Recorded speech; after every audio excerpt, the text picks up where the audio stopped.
And the boyfriend that I was dating at the time, I remember him looking at me and being like, no one will ever love you, Catherine, if you are overweight. I looked at my mom and I was kind of like, well, when my dad died, she didn't go out and start dating or remarried. And so I just associated, well, maybe, my mom's not with anyone. It's because nobody wants to love her because she's overweight. And so that's kind of made me like, well, I don't want to be alone. I don't want to be like my mom. Not like my mom's not a great person by any means, but I just associated that at that point.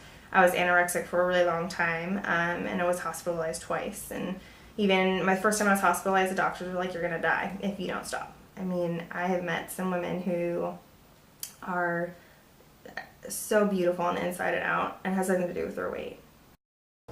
Like, I was a category, just beautiful child up until I was about 5. Like, I had gorgeous golden ringlets and these bright blue eyes and this precocious little smile, and it was this petite little thing, just like everybody's definition of a beautiful child. And when I was about 6, I just had this weird growth spurt where I got quite a bit taller and quite a bit heavier almost overnight. Like, you look at pictures of me at 5 and then pictures of me at 6, and I still kind of look like the same kid, but really different. Like, I look like I've aged like 4 years, not like 1 year, because of my height and my weight change.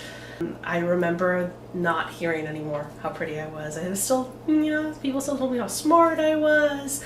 And so that became really important, to be the smart one, because I knew I wasn't the pretty one anymore. So you go with what you have, and if you don't have something you used to have, you just try to not worry about that, which is pretty impossible, but you try.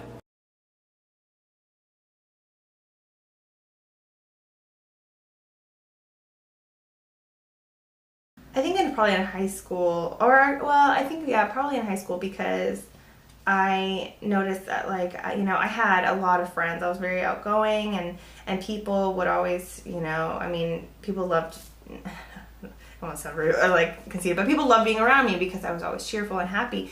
But like, I never really had, like, nobody really wanted to date me. And so I was thinking, well, like, what's wrong with me? Like, and so then I looked at the girls that did have boyfriends, and then I was like, oh, it's probably because they were skinny. And so, and it wasn't like super to the point, obviously, where I was like, I wanted to change my body at that point to kind of fit in. But I think that was kind of like just seeds planting that kind of got me to that point, that snapping point, a couple of years later.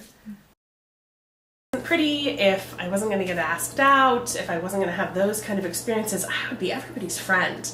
And I developed this big personality where it was really important that I be smarter than everyone, and I be funny, and I have this presence that if I was always going to feel like I was too big to fit, that I just didn't match all of the girls around me, then I would be big in all the ways possible. And I remember being told by a friend that was the reason I didn't get asked out. It was because I was too much. It was too much to handle. I needed to tone it down if I wanted boys to like me as something other than just their pal.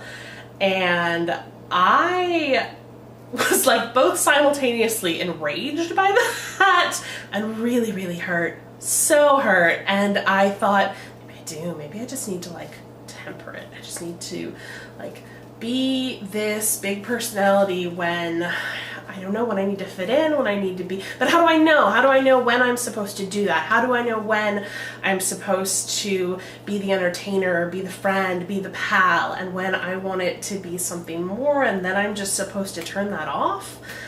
And I don't know when that is. It was probably 25 or 26 before I was like, no, I'm gonna be who I want to be when I want to be it, around who I want to do that. And if they don't like it, then I don't want to be around them, and oh well.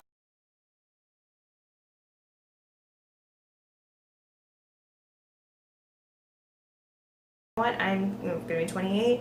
I'm okay. Like, it's okay to not be married, and it's okay to not have kids, and it's okay to not have the best paying job. And it's okay to be who I am right now. That's why I love running, right? It's the best analogy for life. full speed ahead, you're gonna burn out at like mile 4, okay? And then you're gonna either pull out or you're gonna walk the rest of the way. And it's just, you gotta pace yourself. Like, you got to just learn to just pace yourself and enjoy the view along the way. That's the best way I can put it. Just enjoy life. It's gonna go fast in general, so just enjoy this time.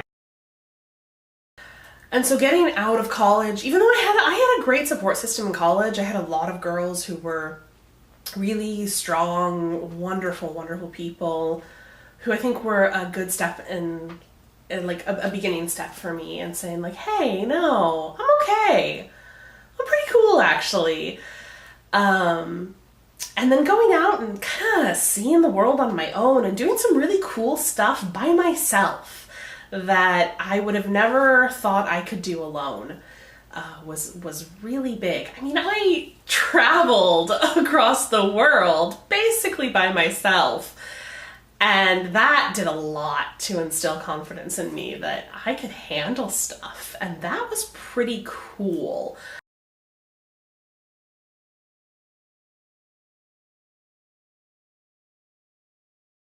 My sister, she has 2 little girls, and she tries to stay away from giving them compliments as far as, oh, you're so beautiful.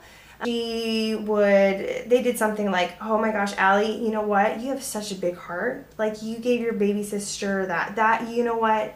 Just giving them compliments about who they are as women, established at a very young age. I think that is the best thing my sister can ever do for her girls. Very strong sense of who they are. I feel like they're going to be great. They're going to be okay. Like, they're still going to get the pressures of the world, but I feel like if they have a very solid foundation to begin with, and not be so focused on outward appearances. So I have 3 nieces and 2 nephews, and I am acutely aware every time I talk to them of not wanting to tell the girls that they look pretty. Not because they don't look pretty, they're lovely girls, but because I don't want that to be the thing that they hear. I want to be able to engage them on something else, to talk about the books they're reading, or what they're doing in school, or their friends, or the bike that they're riding, or something like that. And it's really easy to say in offhand, you look so pretty, or oh, you're doing such a good job with that. But to actually engage them on a deeper level is harder and not something you always have the opportunity to do.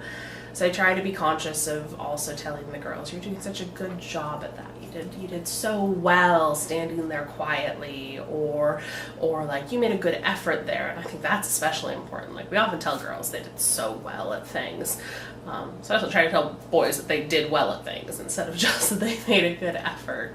Yeah, it's hard. It's hard to get past just seeing pretty curls and hats and dresses. That's so simple, so easy to default to.